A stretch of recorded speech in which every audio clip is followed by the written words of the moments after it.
You're listening to Convenience Matters, brought to you by NACS.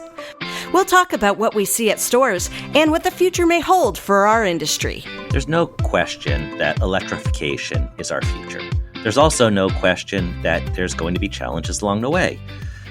Consumers say they're all in on these mandates related to electrification and the energy transition.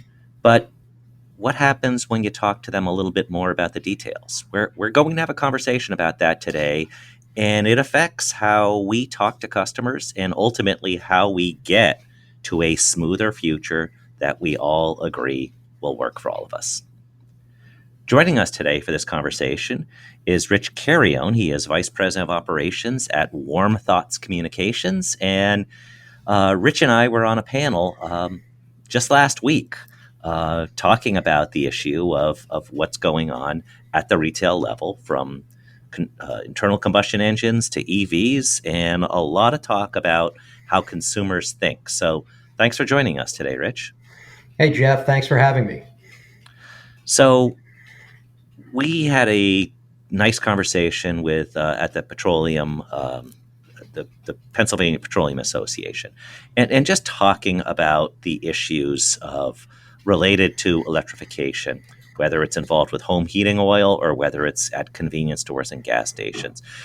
Can you just give a broad summary of what your group looked at and why they looked at it, and then we can take apart some of these findings of this big survey that you produced?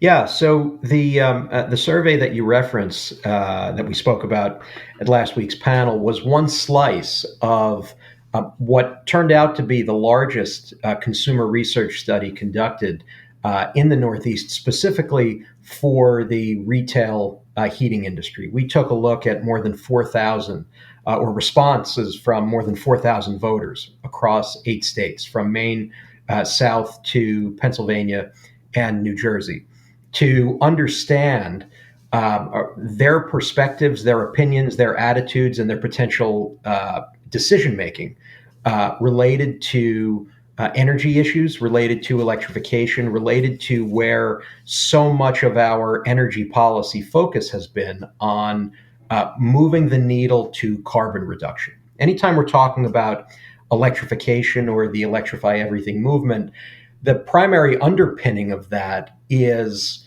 the goal to reduce carbon. And the federal government and many states have committed to achieving net zero carbon by 2050, which is a laudable goal. And I think many people would agree is a good place for us to be focusing on. The questions around the goal and around the policies and regulations that are being considered are: what is the best way for us ultimately to get there, to improve our carbon reduction or reduce our carbon emissions, at the same time that we're continuing to support the economy and support the ability of our individual states and the country to continue to grow and be successful economically.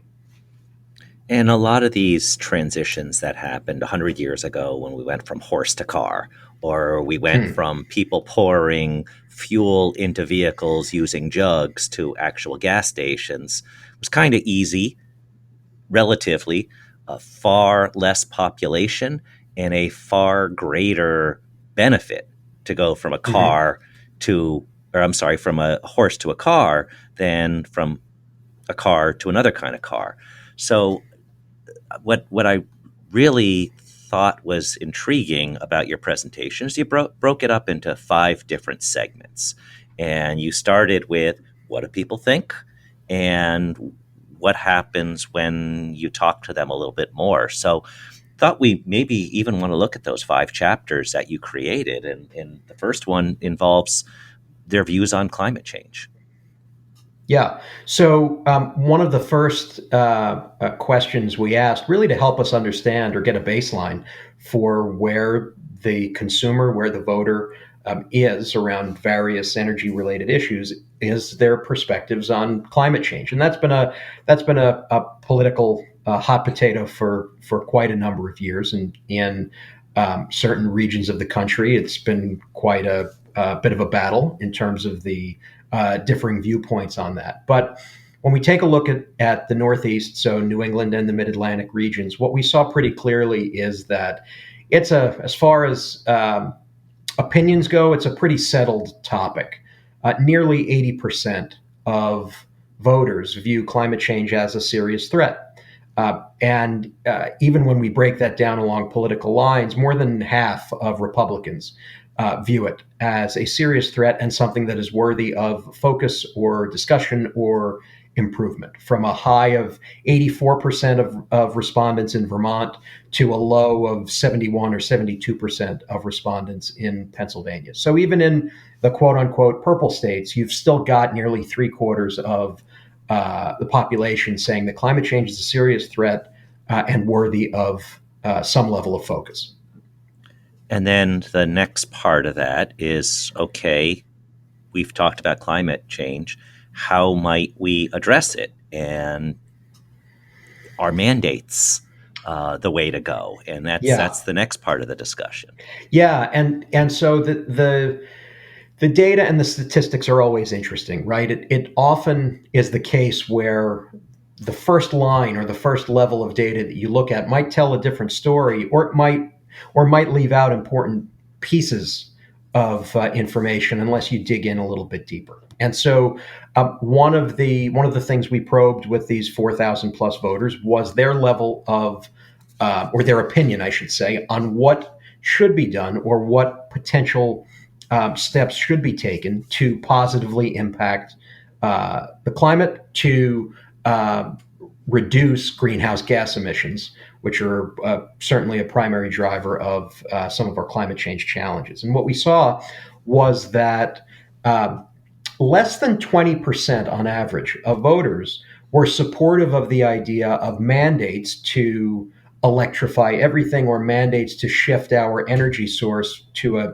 single source point of energy, and this being electric energy through a variety of different means. There is some additional support for subsidies. So that might be, I would say, the shift away from a full mandate to providing incentives to homeowners to make these changes or to adopt EVs or to convert their homes from a natural gas system to a whole house electric heat pump.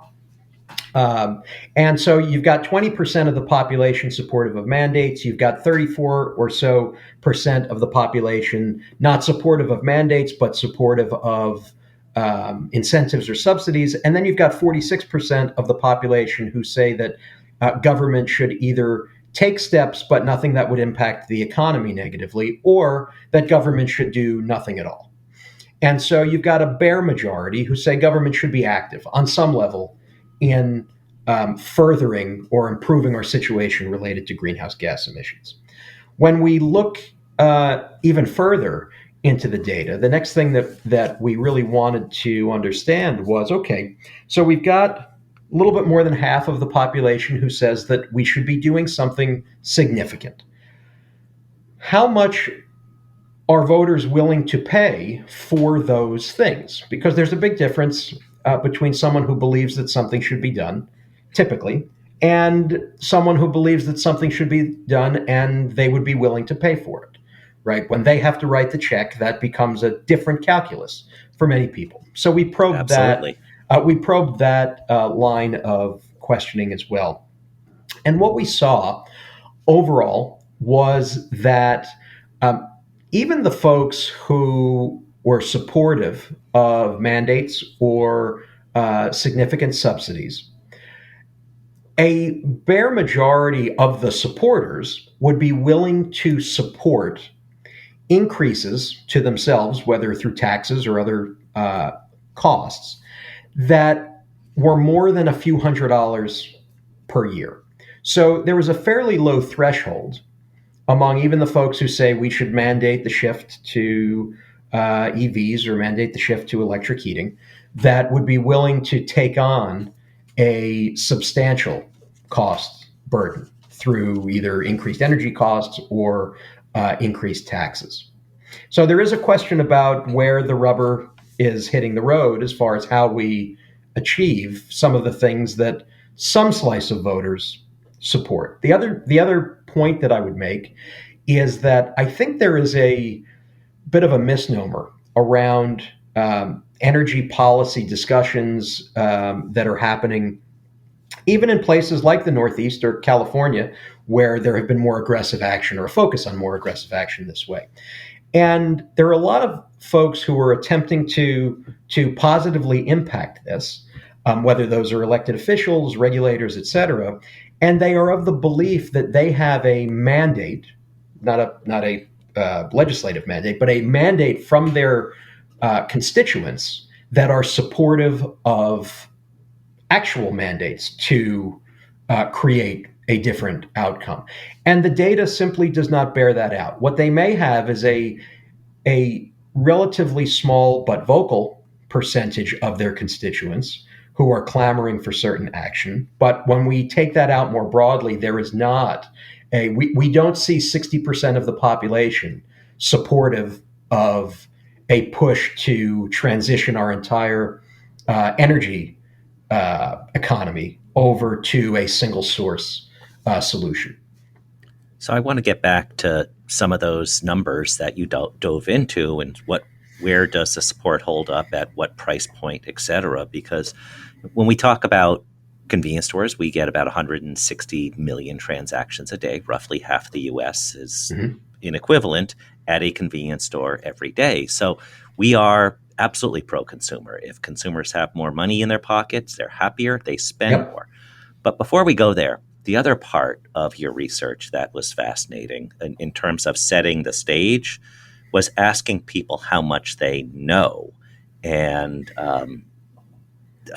sounds like they might think they know more than they do, if you want to talk about some of those findings. Yeah, so I think that really this data is surprising, but when we stop to think about it, it's not all that surprising or shocking. That we asked voters how much they know or how much they've seen about various energy policies and the transition to shift our entire economy over to all electric solutions. And the vast majority of voters said that they have seen a great deal or some, or know a great deal or some about these plans. The outlier, or I would say on the high side, nearly 3/4 of downstate New Yorkers said that they've seen or heard or know a great deal or something about these plans and this transition. And that is a difficult number to believe when we compare it to what the actual knowledge base really is. So this is an example of people thinking that they know more than they actually do. And I feel confident in saying that in this case because so many of our energy industry insiders, so many of the elected officials and regulators who are involved in this, they are not clear on what these various programs, what these various clean heat standards, what these various low carbon fuel standards actually do and are actually going to accomplish, or the outcomes that they are likely to create from a cost standpoint, from a convenience or inconvenience standpoint. And so to expect that voters have a stronger understanding of these issues than the folks who are working on it every day, that's a difficult one to swallow. Now, the other thing I would say is that it's a significant opportunity for the people who are trying to educate and bring awareness to constituents. It's also a challenge from a political standpoint. If you've got a large group of uninformed people running around with the power to vote or make decisions, they can be easily influenced by incomplete information. The one other piece of data I would share as it relates to the level of awareness that voters have is that the men, are especially confident in their knowledge and understanding. And I think most of us would agree that we have a little bit of an inflated ego about what we know or what we think we know. Women are generally more ready to recognize that they don't know the whole story, and they are more open to actually learning about it, while the guys are running around feeling really confident about things that they may not be all that informed about. Well, I'm a male. I grew up in Poughkeepsie, New York, so that's downstate New York, and then I worked in the city for 12 years, so I guess I fit that total narrative of somebody who thinks they know everything. I can go home and I can have that verified, but the greater point is, how do you educate someone who already thinks they're educated? And that's really where the savvy communications comes in.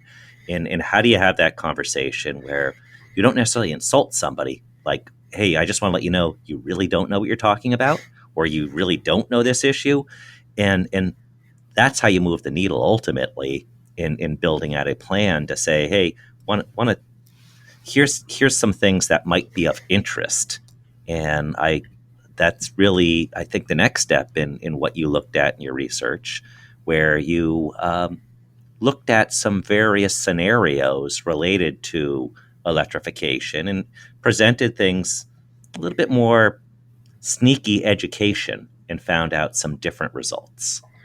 Yeah, so the next step in the research, we really wanted to understand taking voters out of the clouds, I would say, in their general opinions about various energy issues, and bringing them down into some tactical places related to policies that are being considered in various states, engaging their level of support or opposition for those. In certain states, we see those policies forming around clean heat standards or LCFS's, low carbon fuel standards. In other states, there are programs that provide significant subsidies to electrify homes, to electrify the transportation sector, et cetera. And we wanted to understand where voter support or opposition was there. And at the outset, with a little bit of information explaining these programs, we found that voters, by and large, do support these efforts across the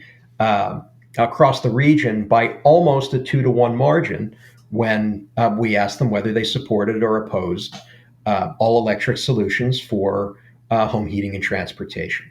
We then provided a variety of different messages that identified some of the challenges that will come from an all electric strategy. And one of the things, before I continue on the data, I would just point out is that by and large, I think it's fair to say that most everyone in this discussion, whether we're on the retail heating side, the wholesale heating side, whether we're talking about convenience stores and the transportation fleets, motor fuels, et cetera, most everyone is on board with achieving carbon reduction and reducing our GHGs and reaching that net zero future by 2050 or other markers that have been set out for us. The question always is, how do we best do that?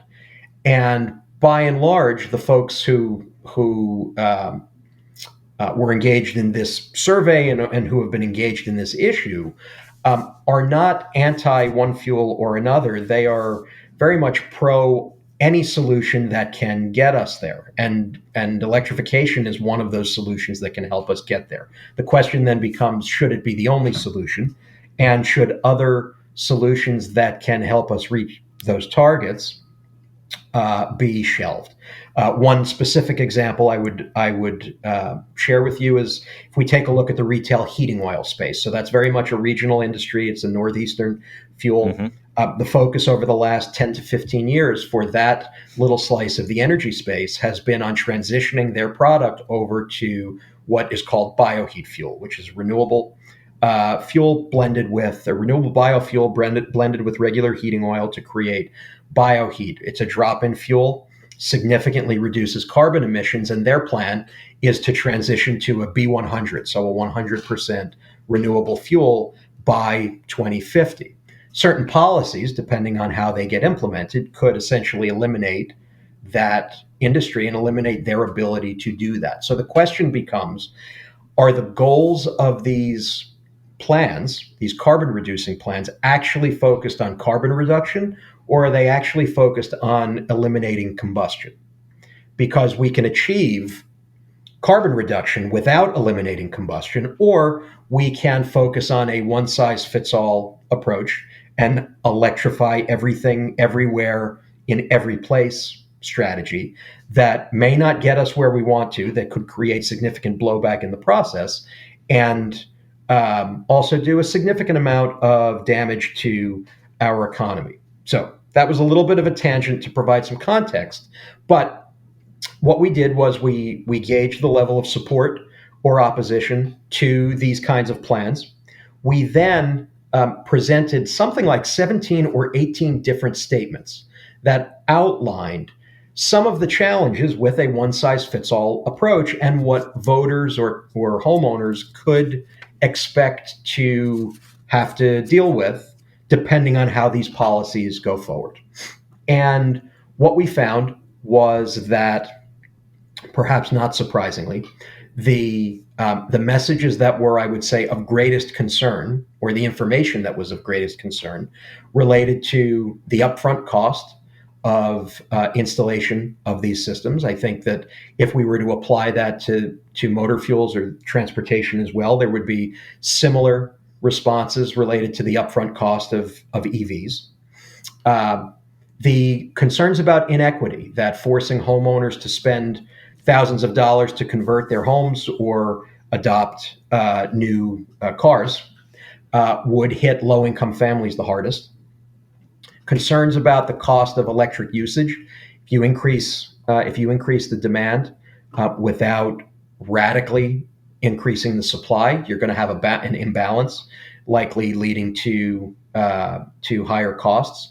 And for the home heating sector, one of the other concerns in that mix is if you change the load so that you've got peak demand in the wintertime, you're now potentially leading to increased costs in the wintertime when people are burning or using more energy to heat their homes.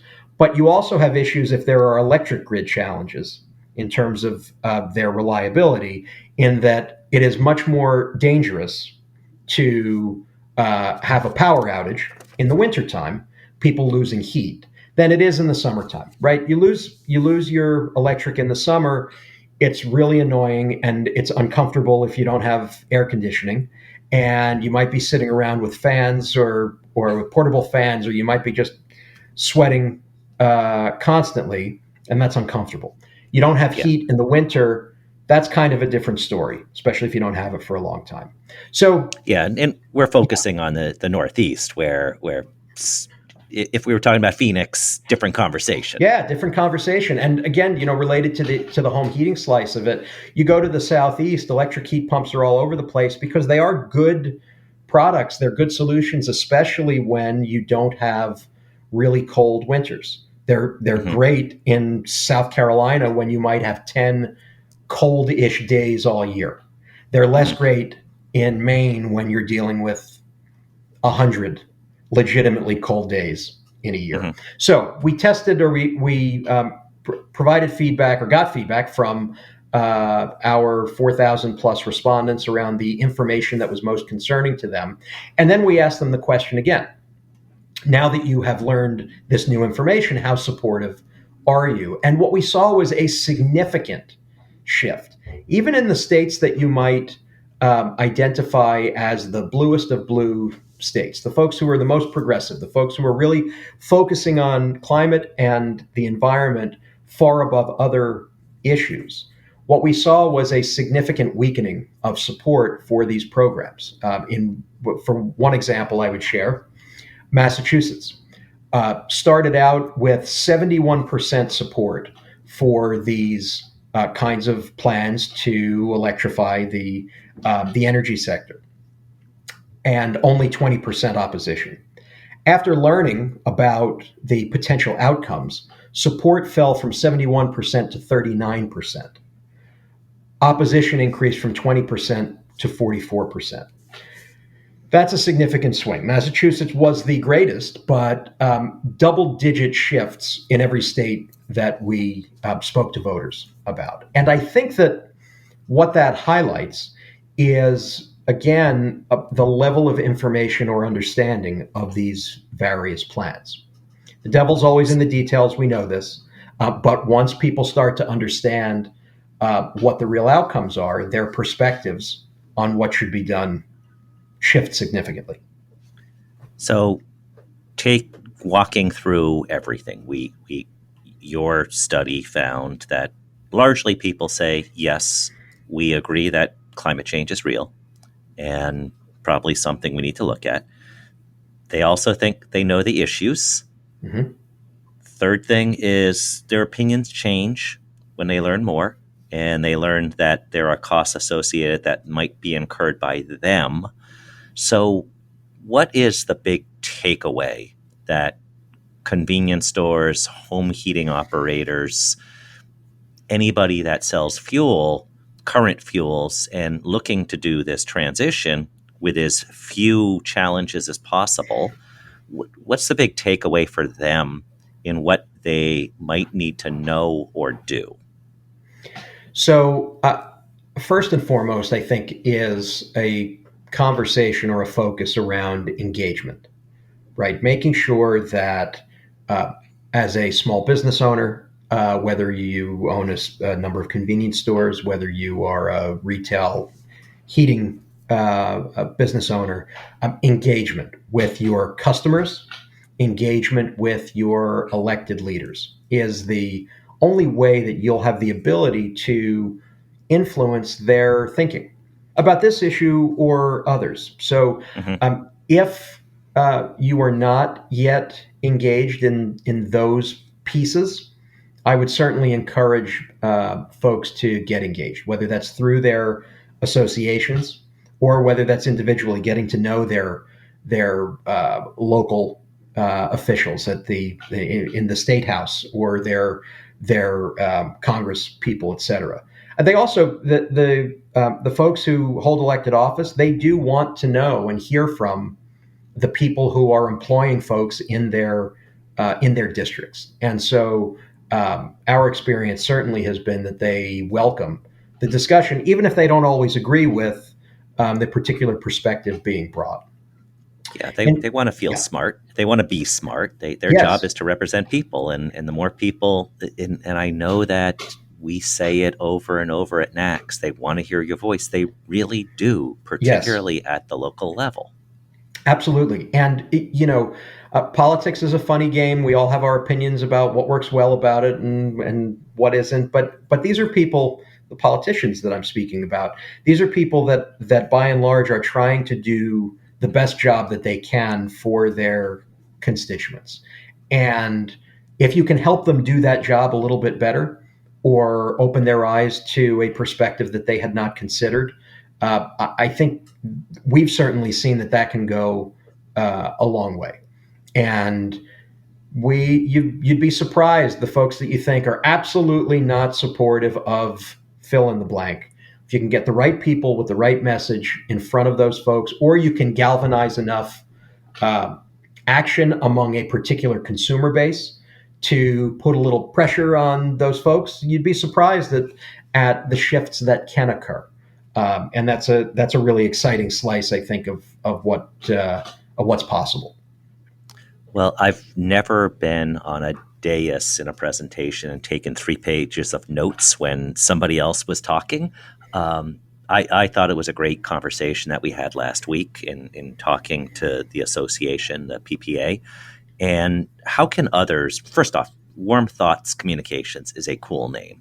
So, how can anyone that wants to reach out to you or to your organization to learn more about um, your survey or anything else in terms of market intelligence? How can they learn a little bit more about you guys? Yeah, so they can certainly check out our website, warmthoughts.com.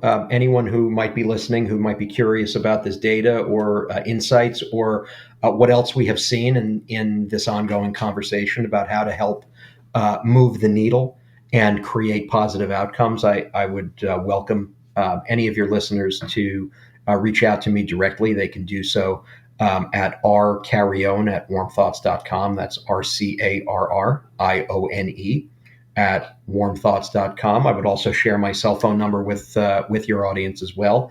That is 973-632-8793. Happy to answer any questions that they may have. And the only way I think that we get to the best possible outcome is if we are sharing the information that we can, sharing the best practices and lessons learned that we can, and rowing as much in the same direction as possible. So to the extent that I can help facilitate that, that is something I'm more than happy to do. Well, you put the perfect conclusion to this. So thank you for joining us today, Rich. Thanks for having me, Jeff. Take care. And thank you all for listening to Convenience Matters. Convenience Matters is brought to you by NACS and produced in partnership with Human Factor. For more information, visit convenience.org.